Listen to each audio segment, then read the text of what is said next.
37 now, and of course we're asking, where's the money? This time about North Carolina possibly expanding gambling. The North Carolina Senate is getting ready to vote on a sports betting bill that's already passed the House. And the House is about to consider legalizing gambling machines in bars and restaurants. So let's break this down. Gambling machines are already in plenty of establishments.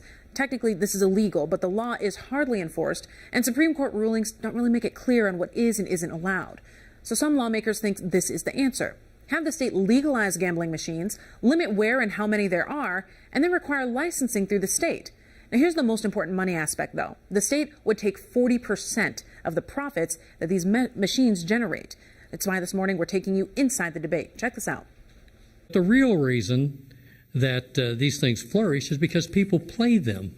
If there were no money in it, they would not be in business. Video gambling is known as the crack cocaine of gambling because it is so addictive. These machines and games are professionally designed to keep people playing as long as possible. So this morning we're asking, would you be more likely to gamble if it's legal? Text us at 704-329-3600. Sarah? When I think about the community, I think about the time that I've been here. I've been in this community almost my entire adult life. So you get to know the people. When you know what they care about, then that's what you care about. This community looks at all of us who do weather here at WCNC Charlotte as part of their family. And when you're part of their family, you want to make sure you do it just for them.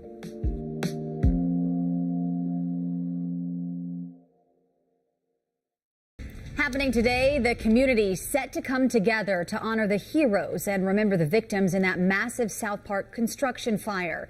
1 week ago today, construction work.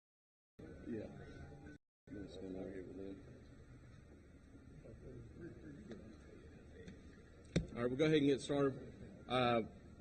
Today we're going to talk about some of the heroic actions that the Charlotte Fire Department members took on the 5-alarm fire that we had last Thursday in the SouthPark area. But first, we need to remember that we did have 2 individuals, Sherrill and Reuben Holmes, that did perish in the fire. So our thoughts and prayers do go out to their families. But we need to take a moment to realize what the men and women of the Charlotte Fire Department do on a daily basis. It wasn't just that day, it's every day that the men and women of the Charlotte Fire Department serve this community. So now I'm going to turn it over to Chief Scares. He's going to give you an overview of the fire, then we'll go through some of the other chiefs, then we'll talk to Ladder 16, who was one of the first companies on scene, and then we'll go to Rescue 10, who affected the crane rescue of the crane operator. Chief Scares. Thanks, sir. Morning, everybody.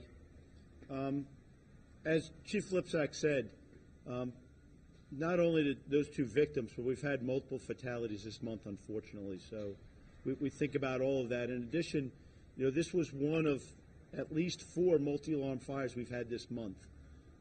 But as he said, this is what we prepare for. Was it bigger than what most of us have seen? Yes. Was it very resource intensive? Absolutely. But there's certain aspects of it that play into what we do every day. Once we started getting water on the initial building, started to knock down the fire as both 16, and then we're affecting their rescues, both of the crane operator and trying to get to our 2 victims inside. Everything changes, right? It's at that point, let's protect everything else. We knew that building as a whole was going to be a total loss. So it's making sure it doesn't jump that driveway where Ladder 2 was and get into the next building. There's been multiple fires around the country where, it takes up an entire block and just keeps going and going and going. So it's not just the actions of the rescue piece of it, but it's everybody then working under those conditions to make sure that it doesn't jump from building to building, that it doesn't jump backwards into the canopy building, where we did have some spot fires on the roof from debris. The debris that jumped to Park South Drive that both mutual aid and Charlotte companies were able to handle and make sure they get out. Resource intensive? Absolutely. It is our second 5th alarm fire in the past little bit. We had one off South Tryon Street months back. But it is the work that the crews put in every day that make that successful. We try to work really hard from the administrative part to make sure that they have the things they need to be successful, because that's who does all the work. I can come tell them where to go, what to do, but they carry out all those tasks. And on that day, those crews worked extremely well to make sure that it stayed to that building and to make sure that we did everything we could to get to our 2 victims, to get to the crane operator, and handle the things that the public and you expect us to do. It's what we bring every day. Questions for me before I pass it on? Sure. My first name is Peter, and my last name is Skerris, S-K-E-R-I-S. And I'm one of the deputy chiefs.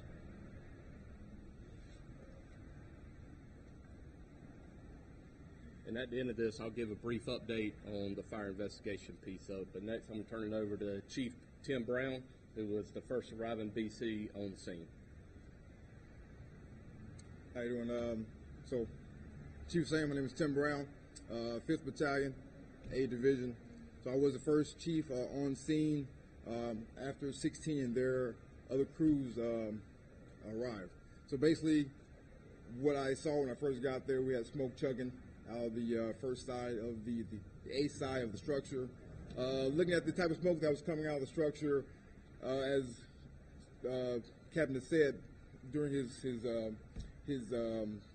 first initial arrival, the smoke itself was definitely petroleum-based fire. Didn't know exactly what the fire load was underneath the structure, but knew that there was going to be some petroleum-based fire, and the fire was chugging, so I knew it was going to be a very dangerous situation.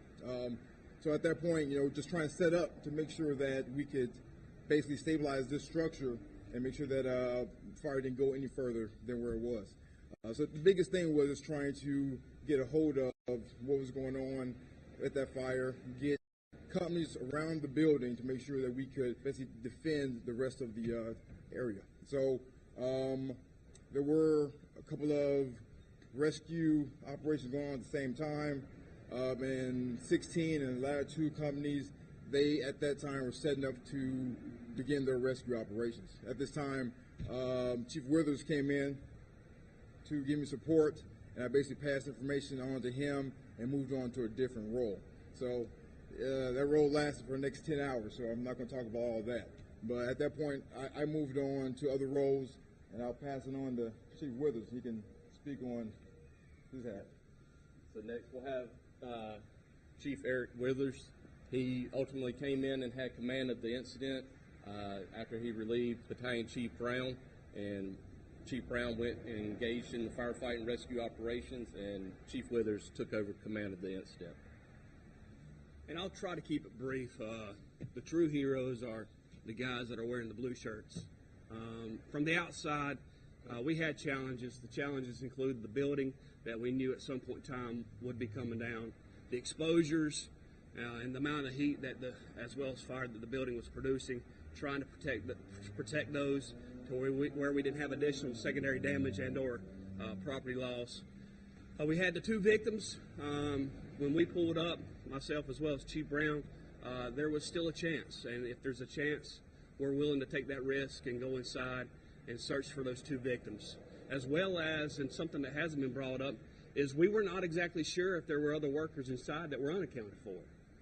Pulling up, we passed probably over 100 to 150 subs that were out in the yard. So there was still tenable places inside the building to where the workers could have been at. So whether it be the 2 that were accounted for that were still inside the building, and or the other victims and or workers that were inside that were unaccounted for, we were coming in to search. And of course we had the crane operator that we were well aware of as well. And then at some point in time we had the Mayday that went on. A lot going on at the same time, but this is all processed through checklists up here to make sure that each, I guess, issue or each problem is being addressed. And these men and women that you see in blue are the ones that put their lives on the line to go inside those buildings to search for those two unaccounted for victims, as well as for the crane operator.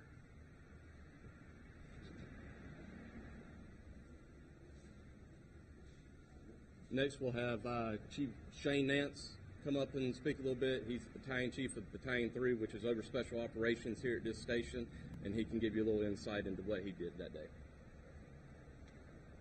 Morning. I was actually on vacation the day of the fire and ended up reporting into duty. I'll keep it brief. It's said when somebody dials 911, it's the worst day of their life. I think anybody that saw the fire can attest that was somebody's worst day of their life. The rescue company works for me. When a firefighter calls 911, the rescue goes to work. Firefighters train every day for what happened last Thursday. The rescue trains every day for a firefighter in trouble. That's their principal responsibility. And I think it would be remiss to say just what Chief Withers said. We train for this contingency every day we come to work. You know, this is what we affectionately call the big one. And there's a lot of moving parts associated with this. There's a lot of remorse in each person's heart back here that you won't hear about today for the 2 lives that were lost. Firefighters don't talk about those types of things. So I would ask you not to ask about that type of stuff. But I have a lot of pride because of what went on out there last Thursday, especially the guys that work for me. And it's very comforting to know when you talk about the Maydays, firefighters can overextend because of what the rescue is capable of doing. It is very comforting knowing that people will come get you if you overextend. So that's really all I got. Y'all have any questions for me? Thank you. Thank you, Chief Nance. I think it's important to highlight what he pointed out, that there were several firefighters and companies out there that responded in from their day off to come in to help. Next, we're going to have Captain Benson, who is over Ladder 16. He's just going to give a brief overview of what they saw and faced upon their arrival as being one of the first 2 companies, and then you can have some questions for the firefighters on the back of Ladder 16. So when we pulled up, we had smoke coming out of the building, not too terribly bad. I knew what we had, we could handle, and within just a few minutes, everything changed. Smoke got heavier. We started hearing reports of people trapped in the building. So me and my crew transitioned from firefighting role to a rescue role. So.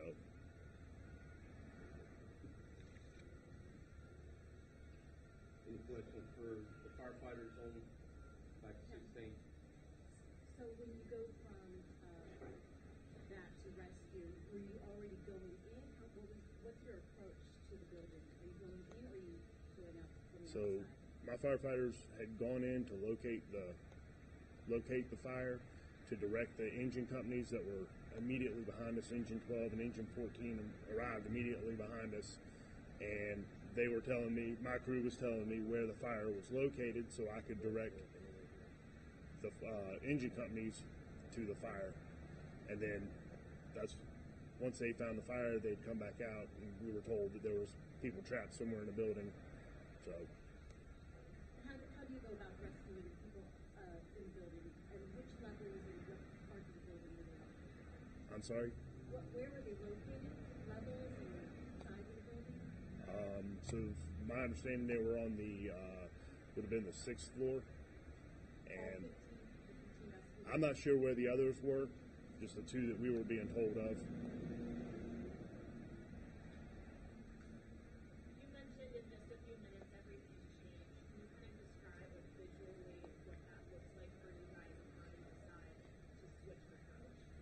So when I say everything changed, when we transitioned to the rescue role, we still had pretty similar conditions as far as smoke, very little heat. When we transitioned to the rescue mode, in the middle of the rescue, trying to get up the ladder, smoke became very, very thick within probably a second or 2. Firefighter McMillan had transitioned onto what turned out to be a pool deck on what was the third floor, trying to make access to the victims. And the minute he stepped off the ladder, the smoke became much heavier, much more intense, and within just a second or two, that's when all the smoke changed to fire, and he had to come back down through that.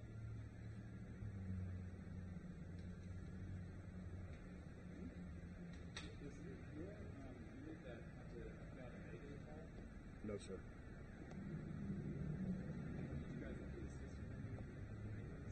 No, sir. We were checking on Firefighter McMillan, making sure that he wasn't burned. Rescue 10 was taking care of them. So visually, the fire smoke started on the side that is on Fairview? Opposite side. Okay, by the retirement? Yes. Yeah. I don't know how long your history is here, how long you've been in the Charlotte fire. Have you ever been in a situation like this before? No. Can you describe what was going through your mind when you said in just a few minutes everything just changed? We know you're so well trained and so well equipped for that, but can you kind of describe the steps of your thought process while this is all happening? As far as when the smoke changed, I knew it had gone from bad to deadly for, of course, whoever's inside, but deadly for us as well. And there was little to no time to make a decision other than to make sure everybody got out.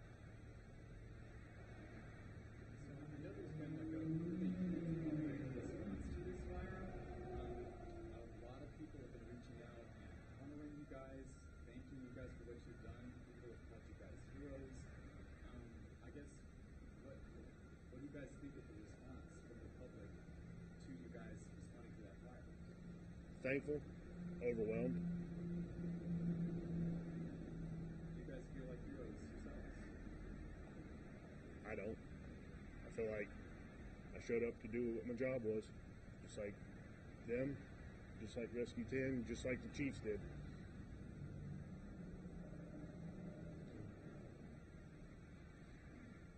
This is a really delicate topic, and people lost their lives. Is there something that the community can be doing to support you guys during this time or support your team?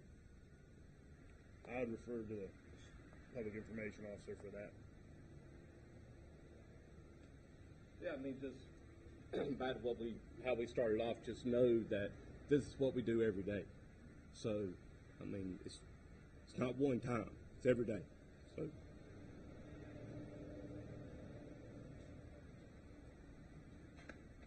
Some of these gentlemen just to describe what you saw when you got there and what kind of action you had to take. Well, my name's Charlotte Coates, Firefighter 2. Like my captain said, on our first initial arrival, it was light smoke coming out of the alpha side of the building. So myself and Firefighter McMillan, we made our way in to search for the fire, do a little recon with Station 12, Engine 12, until we heard the call go out that 2 people were trapped. Being on a ladder company, it's our job to switch from trying to find a fire to helping my guys with the rescue. So initially, it was just light smoke, everyday type fire, to all mayhem broke out.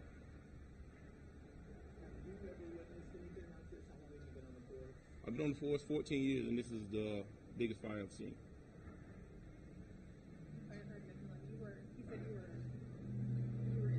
Yes. So I made it to the 3rd floor where I was able to see the victims on the Alpha Delta side. Unfortunately, there was nothing I could do. The conditions of the building were just too much at that point. They worsened, and I had to escape. Second floor was engulfed in flames and smoke, and I was barely able to escape in time. Were you amazed how quickly this fire, you know how fire works, how quickly it just went from smoke to how big it was? I was. It was a very daunting experience, but I mean, We did everything we could. By the grace of God, we rescued who we could. No firefighters died, and we prevented massive devastations in the SouthPark area. Yeah. So when I got up to the third floor, I spotted the victims and I heard the screaming. That's when I noticed the conditions of the building start to change. A lot of smoke, heat was coming up to the third floor, meaning that the fire was traveling up. So at that point, I knew that my life was in danger, and I had to jump on the ladder, revert back to my training, slide down, and thankfully Coat was at the bottom to catch me.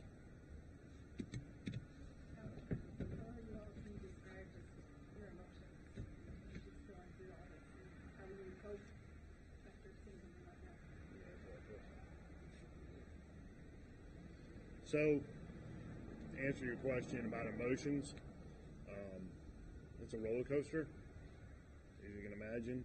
A lot of questions in our heads. It is a continual process. I don't think you ever get to the end of it. So, it's many different emotions. Let me just make one statement. Firefighter McMillan, he alerted that he got off on the third floor, saw the victims, and couldn't reach them. They were on the sixth floor. So he got on the third floor, was able to look up and see where they were. Okay, so they were not located on the third floor. All right, we'll make that distinction. Can you tell me, was it an open area? Firefighter McMillan could see those guys as sort of an open area where you could see them working, or how did that work? So, what he got off the ladder onto was we would call it a pool deck. Third floor open area, common area, for the future residents to, recreate, swim in a pool, whatever. And so he got off on the third floor, and that's where he was when everything changed on us. And like Chief said, the victims were on the sixth floor, probably 50 feet up, and probably another 100 feet away from him. So. Are you all stationed here at Ladder 16, no, sir. Okay. What was the mood like when you guys got down to your house? What was the mood like with you and your I'm not going to answer that.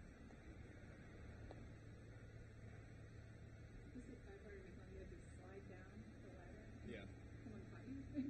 Yes. So the second floor was engulfed in flames. We had a ladder to the third floor.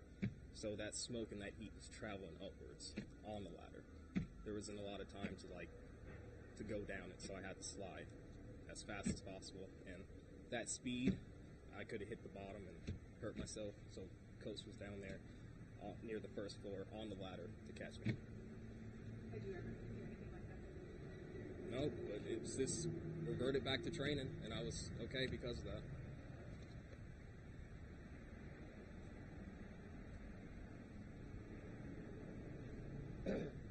All right, next we'll move on to Captain Bright and Rescue 10, who effected the train rescue.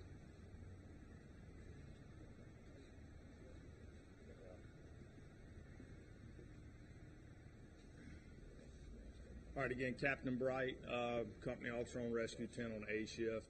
And as Chief Nance alluded earlier, our sole responsibility is to be there for our own.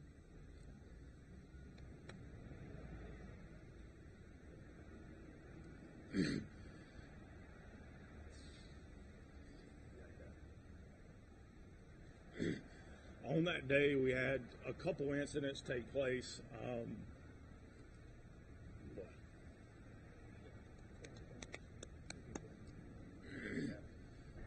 Fortunately, Ladder 1, which was initiated to Mayday, is where we diverted our efforts to initially. And those guys relied on their training to get them back to a safe space, which at that point,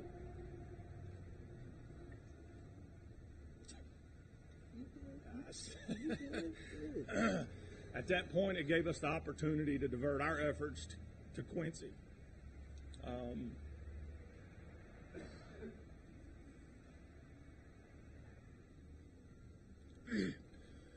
Which is the crane operator that was here earlier.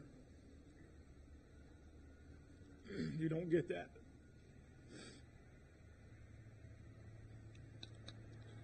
You don't get the ability to talk to the guy that you helped save. Murphy, in the event, along with 3 others, we staged some equipment on the tower because unfortunately that his conditions become really bad before we could get to him. So I spoke with him on a radio for roughly 35 minutes, ensuring him we would come and get him.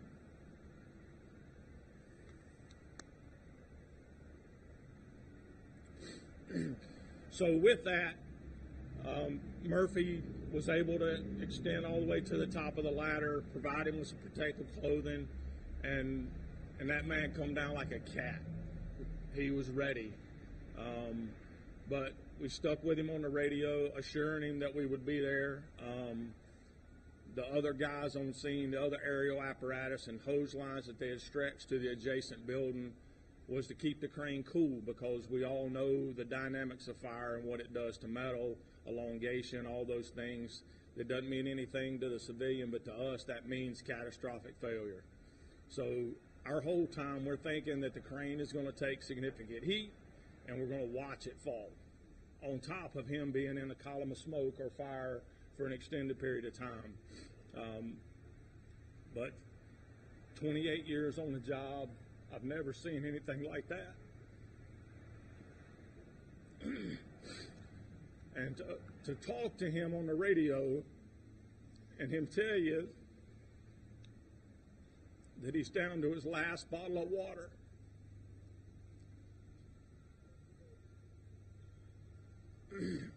So, I mean, thanks for Murphy and the other 3 or 4 that climbed that day, taking residual air pack stuff to put him on air if needed, to provide him protective clothing. But as Chief Nance said, and emotions are running wild right now. But as he said before, I mean, we do train all the time for this type of an event. God forbid that it happens, but fortunately, he looks out after us. And probably the most important phone call that I've ever received was him. To know that we put it out on the line every day, and we will do everything in our power to help save anyone. But when you communicate and talk to a gentleman for 35 minutes on a radio, it means a lot. So to say, what can the community do? Just keep us in our thoughts and our prayers. We're here every day doing this. Fortunately, we all came home that night. I mean, fortunately, right? And Ladder One's not here today, but fortunately, they're still with us. We still think about the 2 that didn't make it. We think about the others that Chief Scaris mentioned earlier in his conversation that have passed earlier in this month. I think I even heard the fire chief in one of his briefings with y'all earlier in the week say that we want to be 100%. And the 2 that we lost that night, that makes us not 100%. So we live with that. We think about that. Not to take light of them 2 losing their lives, but that day things changed very rapidly, a lot faster than I've ever seen in my career. So sorry for the emotional roller coaster, but I think it shows what it means to the fire service. So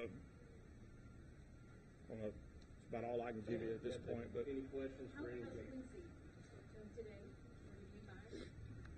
So I've been in contact with him every day since the fire. He's as good as any man could be, knowing that he lost 2 people that he tried to save. So, but he's doing good. Can you describe how you go about stabilizing the crane with the hoses? We have no way to stabilize the crane. That is just a risk analysis that we're going to take. We know what fire does to metal. We know all of those characteristics. But again, it goes back to that risk. We knew, and I knew verbally talking to him on the radio that he was still alive, and there was no question. So when we say we'll risk a lot to gain a lot, we risked a lot that day, but we gained a lot.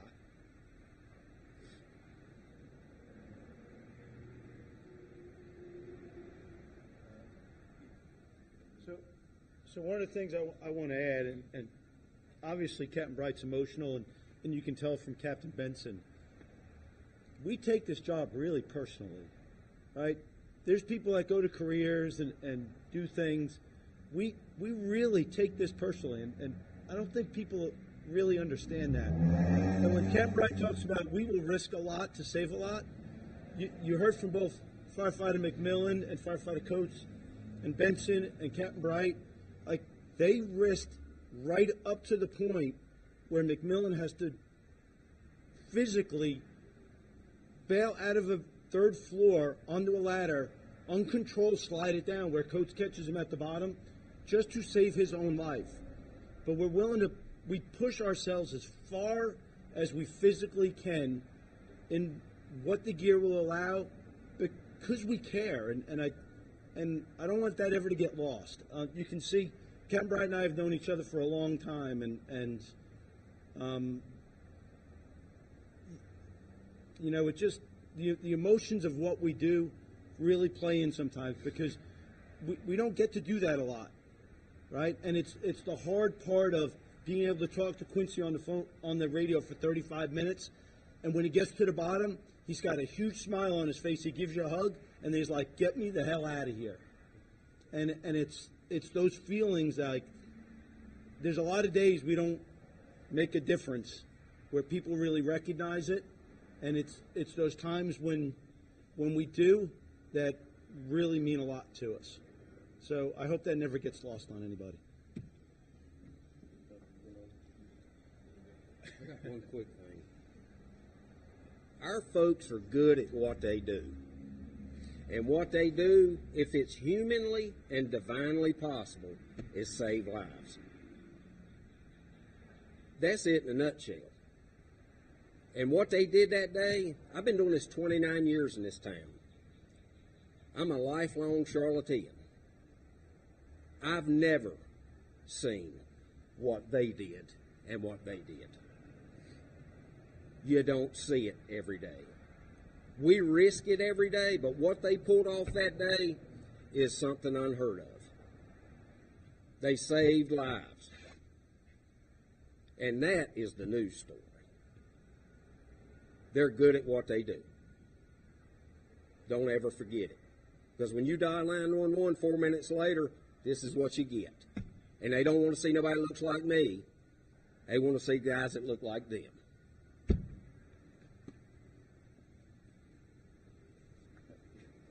Any more questions for any of the rescuers or Ladder 16 or Captain Bright? I don't know if it's for any of the firefighters, maybe the chiefs, but can someone speak to the materials being used to build these buildings? Is there concern that these buildings are out of a lot of wood now rather than concrete, and the density of SouthPark and how challenging it is to get into a city block like that? So obviously, the everything is built according to North Carolina Building Code.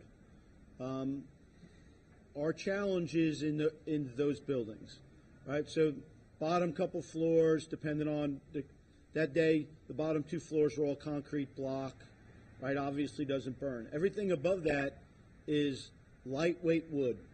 There's probably not a piece of wood in that building bigger than a 2x4. And when it is open like that, think of your own fire pit in your house when you put a new piece of wood on it. This building was no different. Our challenge comes in as much as we want the density and walkability to things, it is absolutely a challenge to us. When you take a building of that size, 300 foot by 100 foot, and you start a fire in we'll call it the middle of it, there's nothing that stops it. You know, so when Firefighter McMillan and Captain Benson and Coates talk about things changed in a minute, If you listen to any of the videos that are out there that folks took, you can hear the popping of the wood, and it's louder than anything I've ever heard. Even when I arrived, and it was after their event, the roar of the fire is things you don't hear of, and it's a challenge. We all understand the density and why they build the way they do. Some of the building codes are not friendly to what we do as a profession. But does this fire, and I know everybody's still digging on this, does that help with training or anything else because of all the buildings that are going in? So we've trained on buildings like this, right? They've been around for years and years and years and years. So we understand the hazards that come with them. We understand that, hey, the bottom 2 floors were concrete steps, and then above that, it was open scaffolding steps all the way to the 6th floor. You know, nothing to stop the smoke and the fire from traveling up in those stairwells. We understand that as soon as all that wood starts to go, collapse is imminent. I think we did that with ladder 2. Not only did we leave it in place to protect the crane, but at the same time, we knew that, hey, we don't have time to move it either. It was in a perfect spot to protect that crane as best we could. But the collapse of that style construction it doesn't take long compared to what we'll call old building standards of solid wood. Strength-wise, they're great. There's very little collapse hazard to them unless they're under fire conditions. But a lot of the building systems that you would normally see in place when it's finished are just not there while it's under that construction. Do we train on it? Yeah. But just like you've heard the whole time is we were risking a lot to get the people that needed us because that's what we do. And we can't go without acknowledging the rescue of the 15 other folks that were they just scattered or just happened to be in the right place to be rescued? How did that look like? So it's hard to say because could we sit there and say, I know where exactly everyone was? No, but as you heard from Chief Withers earlier, 100 people already coming out of the building. Our goal at that point is to make sure we are pushing everybody to where they can get out of the building as we're trying to locate the fire where it is and try to control it as quick as we can. As conditions change, as we're trying to get up to that 6th floor to where they are.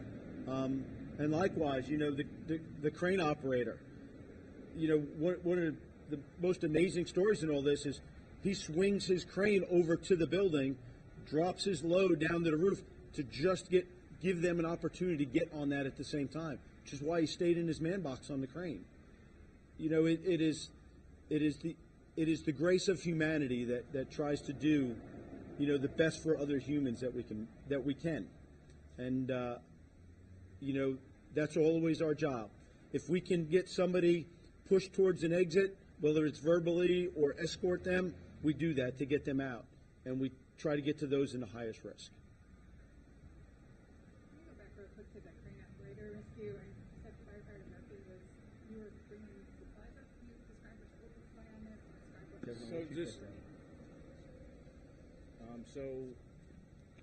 We just had rope staged, some equipment. Casey and Billy came up behind me with rip bags for air because it was too tight for us to climb with our packs on. So we dropped packs and we staged air along the way. He had been up there and he had been breathing smoke for a long time. So we just wanted to make sure we had everything that we could give him or provide him on his way down. And then we met up and down he went. He wanted to get off that crane. Up at the top of the crane. We had been waiting for a little bit. Captain Bright said, Murph, it's time to climb. So up we went. So with that, and then unfortunately, there's 2 rescues in the whole city. If something happens bad, one of the 2 is going to be there. We see a lot of bad things in our careers, but we don't have anybody else to call. It's us. We're the last straw, and that, as Murphy said, it come to a point where, again, we have someone on a crane that has been there for an extended period of time. He's at his wit's end. He's at his last bottle of water. It's time to go. So The space to climb up a crane is extremely tight. Our conventional air pack does not work, so we made a few provisions with some RIP packs, which is a carry bag that has an air supply in it. We carried a couple sections of rope, a couple RIP bags. We staged that throughout. Murphy made it all the way to the top to meet the crane operator at that point, provide him with some safety measures, and as Murphy said, he was ready to come down. And it's fun to talk with him today. He actually just told me it was a 3-minute climb up and a 1.5-minute climb down. That's for him, right? He does it every day, and our gear is totally different. You know, there's a lot of weight added to that. Have we trained on cranes? Absolutely. We utilize cranes on construction accidents to take people off of buildings all the time.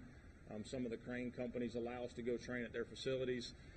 There's just a difference when it's a human up there that you're talking to on a radio that's been engulfed by flames and smoke for an extended period of time. So the risk to climb through the smoke environment to get to him, we couldn't wear an air pack, wouldn't fit. But to make some provisions for our own and for him to make sure that they got to the top and the bottom. But it's just the time to go, and it was that time. So I guess was climbing down the only option? Is no option from the air? If you don't get them out that way? So we actually did call for a helicopter asset, which we are a part of a larger program for the state that y'all may be familiar with. But due to the column of smoke, the heat that's generated, all that's kind of a caveat to utilizing an air asset. So that part of it was denied temporarily. But I told the chief that was over us that day when that got denied that we were going to get him into discussion. So that's what we came to, and that's what was successful at the end of the day. Was we were able to get through the smoke to him, providing some protective clothing, and then obviously he was more than willing to climb down at a rapid pace. When you were told it was time to climb and you knew you couldn't go up there with the standard equipment you would normally climb with, was there ever a question that went through your mind of, well, I can't have my pack on me, so I don't know if I can go up or not? No, he needed help, and that's our job. So when we had made provisions, when Captain Bright said it was ready to go, me, Casey, Billy, we started climbing. So I'm just glad we were able to get to him, and he was able to stay safe up there until we could get there. Does it make a difference in a rescue like that with the crew you have behind you? Does it give you a sense of confidence? Yes, everybody at Station 10 I trust my life with. So when we go into situations that other people may, not want to do, if I'm with these guys, I got no concerns. Clarifying from other firefighters, there was 1 or 2 other mayday calls. So there were 2 maydays in the incident. One did not get initiated as normal, and then one obviously was transmitted and was cleared fairly quick after it was initiated. And what were the circumstances? One would be the circumstances of the 16s that they were involved in, but I mean, there's not a time there to get on the radio and start chatting about what's going on.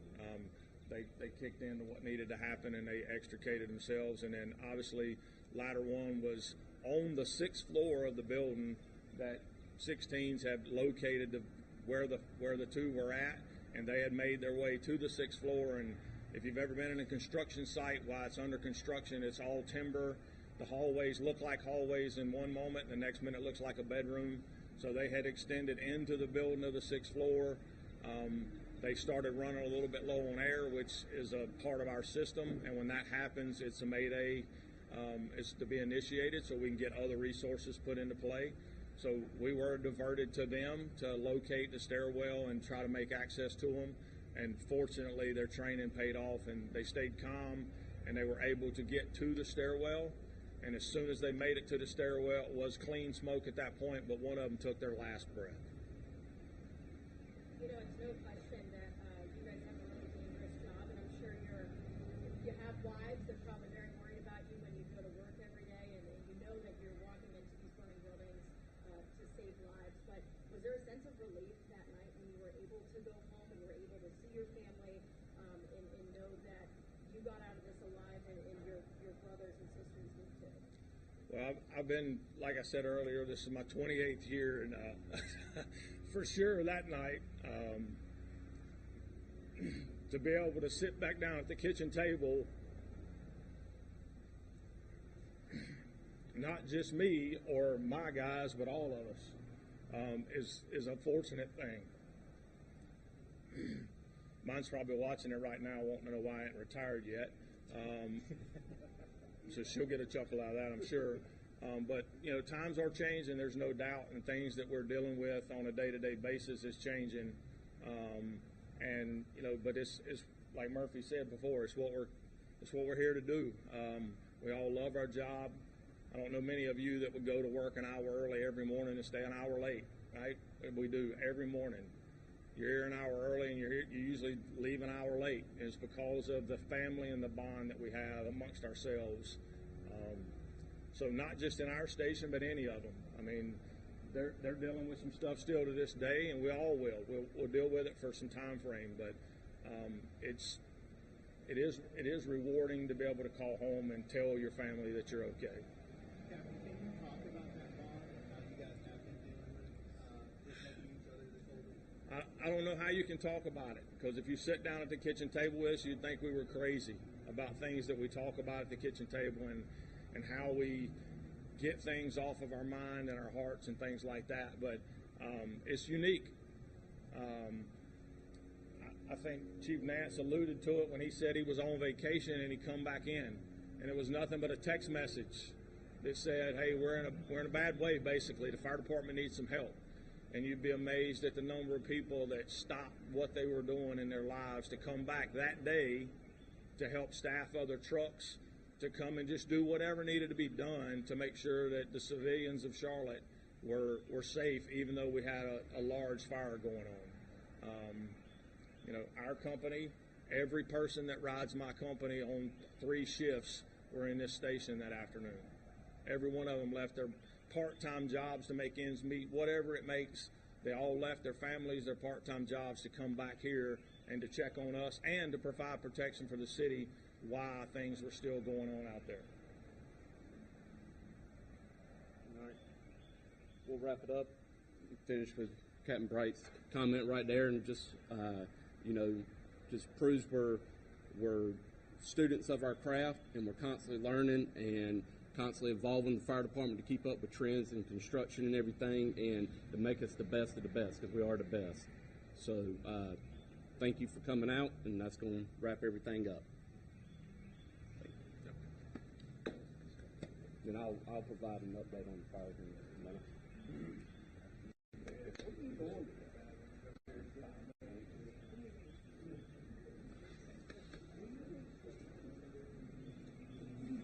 Thank you. Yeah.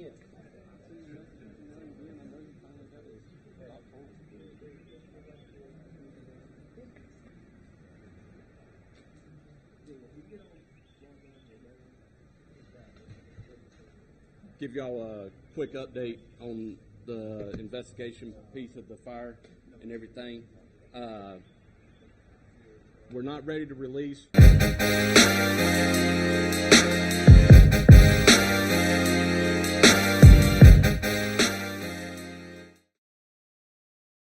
Time now to connect the dots. Will we make the news make sense? Here in North Carolina, tens of thousands of active duty service members are expected to leave the military over the next few years, and they may be the key to our ongoing labor shortage. How can veterans help boost the labor force? Let's connect the dots. North Carolina has one of the largest concentrations of military members in the nation. And 75,000 active duty personnel at bases in our state are projected to leave the military in the next few years. Just less than half are expected to stay in North Carolina, either working full-time or enrolling in college. And a study found 42% of post-9/11 veterans were overqualified for their first post-military job. That's based on their experience and their training.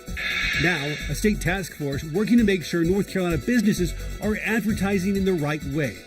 Task force members saying even though some vets might not have a degree, they could still be qualified for a job. And that is connecting the dots. Dozens of passionate parents flooded tonight's CMS board meeting as the district considers a plan to rezone thousands of students in South-Mecklenburg County. Yeah, the board tonight electing to take the issue up next month instead of voting tonight. So the meeting wrapping up just minutes ago. A new middle and high school being built in the area looks to address overcrowding at several other current schools in this part of the county. But to accommodate the new schools, many students must be rezoned. Tonight's meeting drawing a huge crowd, parents spending hours speaking out. And WCNC Charlotte's Shamari Morrison joins us to explain how it all went down. Shay, sounds like a really big turnout here.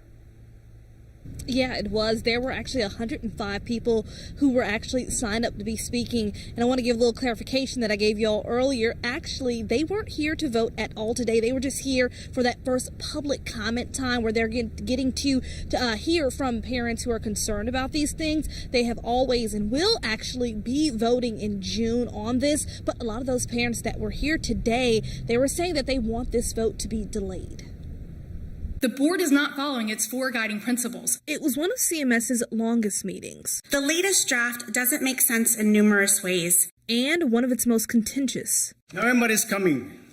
We won't forget how poorly you're treating our kids, our family, and ourselves. Hundreds of parents and students packed the chambers of the school board meeting to speak for and against proposed changes that would impact thousands of students in South-Mecklenburg. Would you want your children to be separated from their best friend? Please don't take away the community and the friends we've made. Kate Stokes is Ashley Stokes' daughter, who pled her case to board members about her proposed new high school. Until a week ago, Kate and all of her friends were going from right over here at Alexander Graham Middle School to 1,000 feet away at Myers Park High School. The CMS superintendent's recommendation to the school board tonight will move her to South Meck instead. Like thousands of others, some represented in tonight's board meeting, proposed boundary and feeder pattern changes are impacting students from elementary to high school.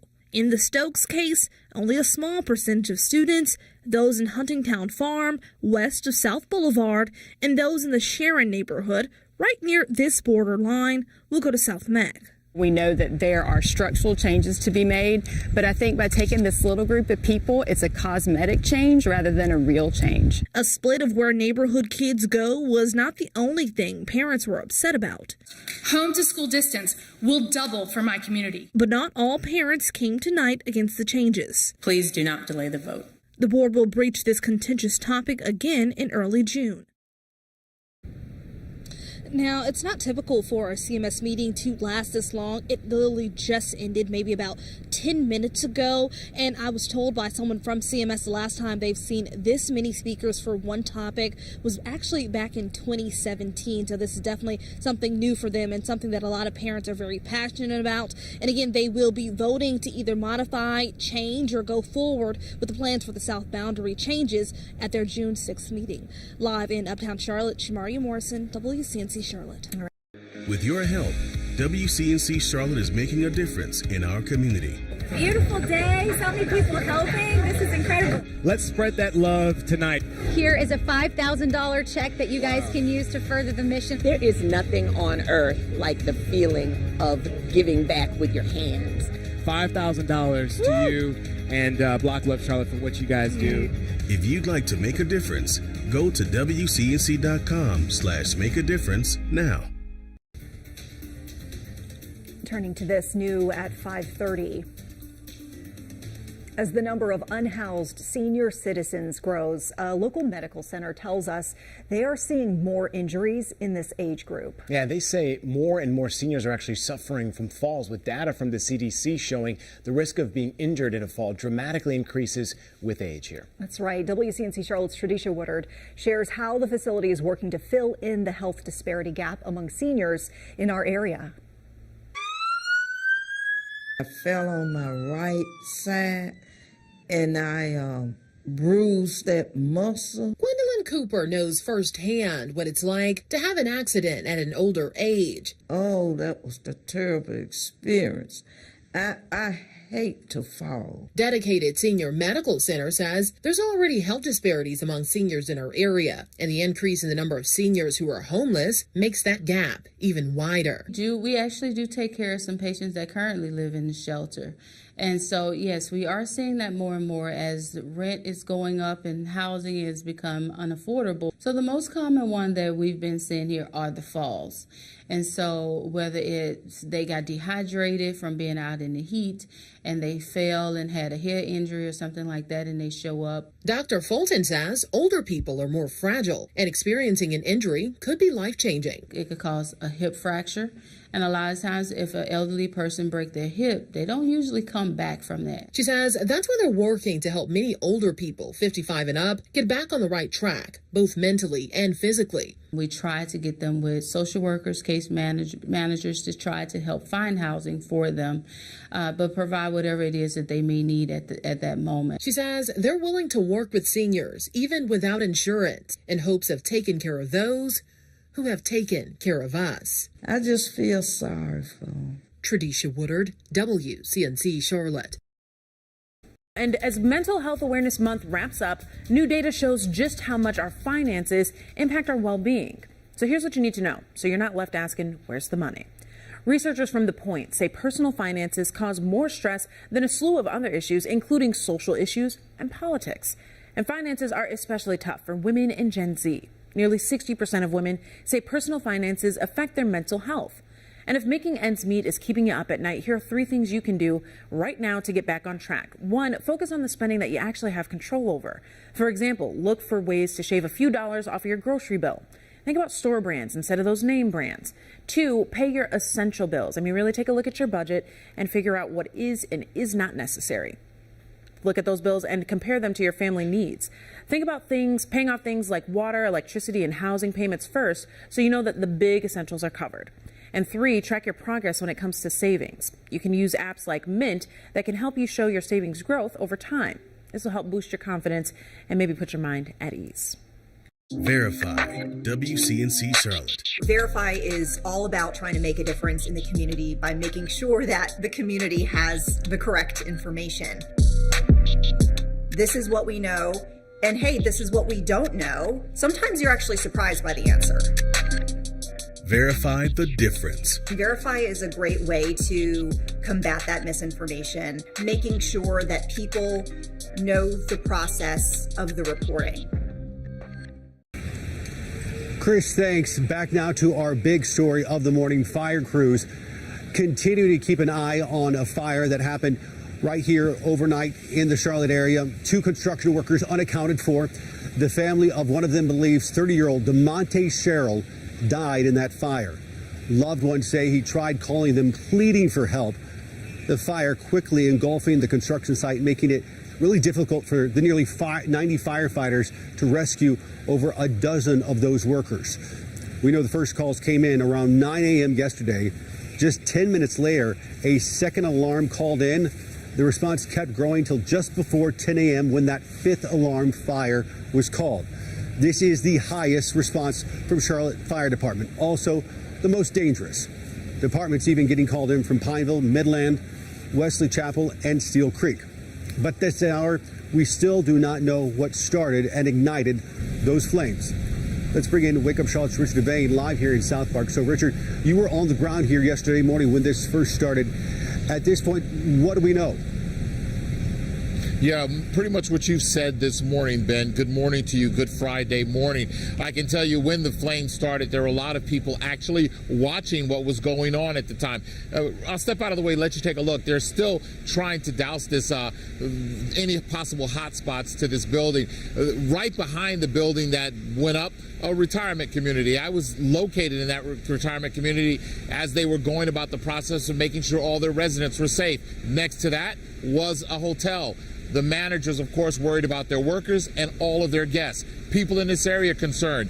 The mall stayed open, but businesses in the area closed for the day. Some of them will reopen today, but as you can well imagine, people are still worried and concerned about how this blaze actually started. Flames moving rapidly, putting everyone in its path in danger, including construction crews working on the site of the Madera SouthPark. We had over 90 firefighters on scene who heroically rescued 15 workers from the construction site. One worker trapped on a crane above the flames. Finally, crews got to him. That we had to put hose lines in place to protect the crane until we could actually make the rescue itself. Chief Johnson.